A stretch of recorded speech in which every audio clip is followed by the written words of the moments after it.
République démocratique du Congo, loin du tumulte de la ville de Kinshasa, il existe une petite porte vers les étoiles. Je vous emmène au niveau du centre de lancement de fusées de Mekaunguma. C'est mon petit centre de lancement de fusées. Jean-Patrice Keka est un ingénieur congolais qui, depuis son enfance, a un rêve un peu fou. Construire et faire décoller des fusées depuis sa RDC natale. Un défi d'envergure dans un pays qui porte encore les stigmates de 2 décennies de guerre et dont 70% de la population vit sous le seuil de pauvreté.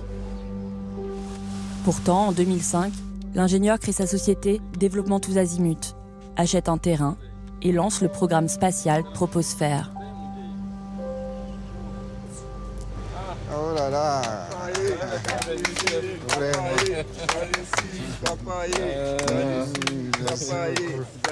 C'est peu de vacances.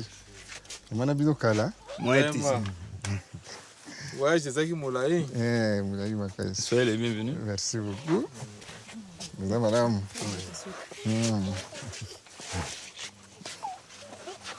Madame Bonne. Merci, papa.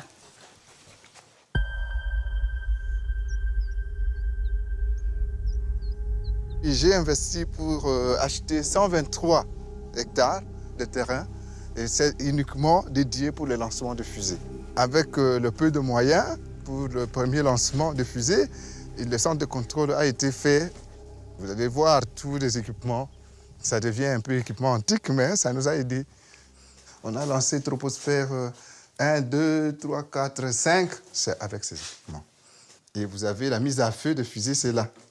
Quand vous appuyez ici, et à presque 100, non, c'était 200 mètres, la fusée est partie.